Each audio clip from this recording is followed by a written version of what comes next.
হাজি সাহেবরা হজ করে।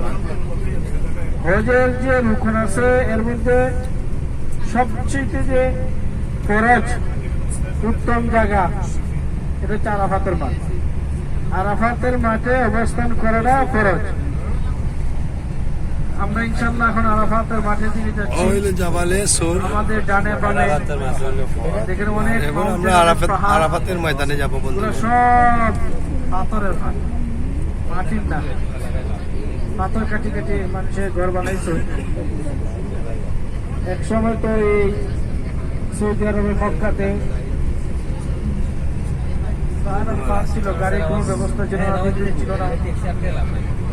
সাহাবায়ে কেরাম, আল্লাহ রাসূল কত কষ্ট করছেন দিনের জন্য, মক্কার অলিতে গলিতে ঘুরছেন। তো ইনশাল্লাহ আমরা এখন যে আরাফাতের ময়দানে হাজী সাহেব এখন অবস্থান করুন। এখানে তাবু আছে, এসি দেয় হজ টাইমে, আমরা ইনশাল্লাহ দেখবো।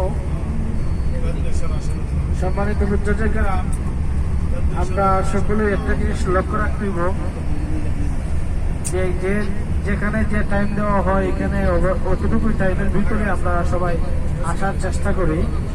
কারণ একজন চলে আসবে টাইম মতো, আরেকজন আধা ঘন্টা পরে 10 মিনিট পরে আরেক হাজি সাহেব কষ্ট পাইবেন। এই জন্য সবাই আমরা ইনশাল্লাহ দয়া করে আমরা টাইমের দিকে একটু খেয়াল রাখবো ইনশাল্লাহ।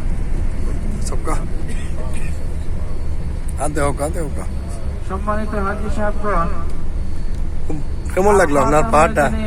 পাহাড় আছে জাবালের রহমা, সেই রহমতের পাহাড়ের পাদদেশ থেকে আমাদের নবী সাইয়্যিদুল মুরসালিন খাতামুন নবীয়্যিন সাল্লাল্লাহু আলাইহি ওয়াসাল্লাম যে বিদায় হজের